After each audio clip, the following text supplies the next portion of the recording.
Everybody, welcome to the Parker and the Man page, yournews.com. Mark Wilson with the webcam as we head into another week, and what a Sunday, huh? Man, it just doesn't end. The old Lions losing gravy train just never comes to an end. I did radio yesterday for WDFN, and we were on until 4, so the Lions game, of course, they started well with the 10-0 start, and then the Vikings and Brett Favre and Adrian Peterson came back. Favre looked like Brett Favre, like the 90s. And Adrian Peterson, although we had a problem because he was on the cover of Sports Illustrated, we thought maybe the SI jinx would be in effect with AP. No! Even though he started the game by fumbling it away, he came back in fine fashion, scoring a 27-yard touchdown later. Anyhow, you can read all about the game. You already know the game. I write about the little things around the game and the ire that's still the vile nature of some of the phone calls again. After all these years, you would think people just wouldn't have it in their wheelhouse to just get so angry over the Lions, now being 0-2 and losing 19 straight games, and that is now second all-time in a tie with the old Chicago Cardinals and the old Oakland Raiders of the AFL for the second longest losing streak in the history of the NFL. Tampa, they're coming to get you. John McKay, somewhere up there, is saying, oh my goodness, a team, they're 7 away. 7 straight wins more. Losses, wins. One win would be good. And the Lions will be in rarefied air with the Tampa Bay Bucks of the 70s. When they were an expansion team. Of course, many people would think the Lions are an expansion team too. So read all about that in my column. Do your own business. Do your own thinking. You can email me at tvboy@yournewsdetroit.com if you disagree with something. Just want to get it off your chest. By the way, speaking of chest, I am going old school today. This is an old school shirt. I'll show you what I mean. See, it's the old Parker and the Man thing with the 1200 CHB. Even though yesterday I was on DFN, on the Ron Cameron show for 2 hours, just hearing the vile, heinous nature of the way people talk about the Lions. I don't know how anybody gets out of there alive. So there you go. The best part of the day again was Ernie Harwell, the tribute to Ernie, wearing the number 1 Lions jersey at Ford Field. Ernie is upstaging every event he can get to, which is good. He should. Comerica Park, Ford Field, right next to each other anyhow, downtown Detroit. Good stuff for Ernie Harwell as he was honored by the Lions on Sunday. More about NFL week number 2. Some of these teams that you just didn't think were going to make it or making it big. How about the Jets? Mark Sanchez.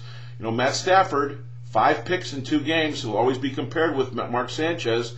They came in the same draft, and Sanchez has the Jets at 2 now. Now, the difference between Stafford and Sanchez came to a team that won 9 times last year. The Lions won. That's the difference why you can't compare necessarily Stafford and Sanchez right now because of that bit of business. So check that all out. USC, we'll get to them as well if you get a chance to read about that in the top 25 poll.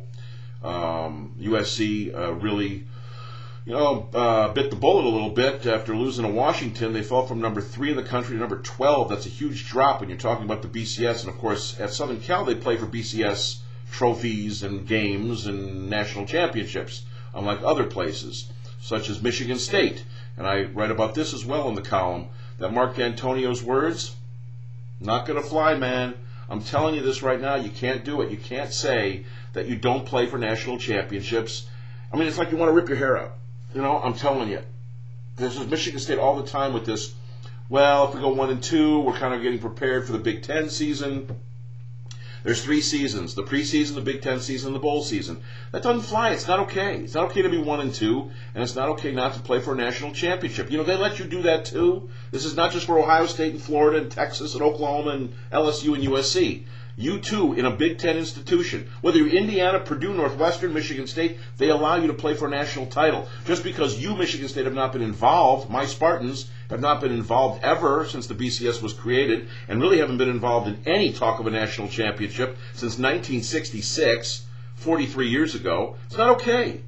Well, I made a comment about this too in the column, that there are 2 games at the Rose Bowl this year. One is the Rose Bowl, and one is the national championship game. I'd rather play in the second of those, wouldn't you? I don't know why this is sticking out here. I'm getting so angry I'm pulling my hair all over the place.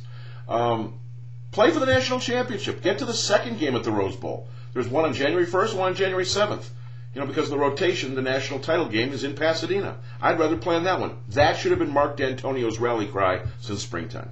Let's play in the second game, not the first one at the Rose Bowl. I know the Big Ten is still big. Playing the granddaddy of them all is fantastic, terrific.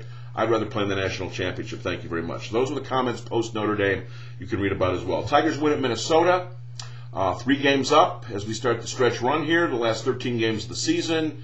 The last road games and the final homestand. You can read about that. And Mark Martin at 50 is better than he was at 25 as a race car driver. Mark Martin won again, this time at Loudon, New Hampshire. Started the chase for the Cup, the final 10 races for the championship. And Mark Martin is on top at the age of 50 years old. So Mark Martin doing the job, beating out Denny Hamlin yesterday, and Juan Pablo Montoya on his 34th birthday. Mark Martin, 50 years of age, looking better now than he did when he was half his age in his NASCAR. 5 wins. One of them came at Michigan at MIS back in June. So there you go. You got all that. The Lions' disaster against the Vikings. Brett Favre and AP came with it. Came back from 10-0 down to win the game 27-13, and all the stuff that goes with it. The vile nature of the phone calls and the reaction by the Lions fans. The Ernie Harwell tribute at Ford Field was cool. NFL week number 2. All those teams that were winning games, you know, San Francisco's 2-0. You know, the Bears won their game over the Steelers. You know, teams are able to do this, but the Lions can't. Michigan is up a couple of spots in the poll. You read about the thing, as I mentioned, USC. Mark D'Antonio's comments, the Tigers win at Minnesota to avoid the sweep, and Mark Martin at age 50 on the NASCAR circuit. It's all there for you, the Parker and the Man page, yournews.com. Check it out early and often. And yes, this week we open up the Parker and the Man e-bag. Did I show you the old school shirt? There you go. Happy navigating, everybody. Have a good week.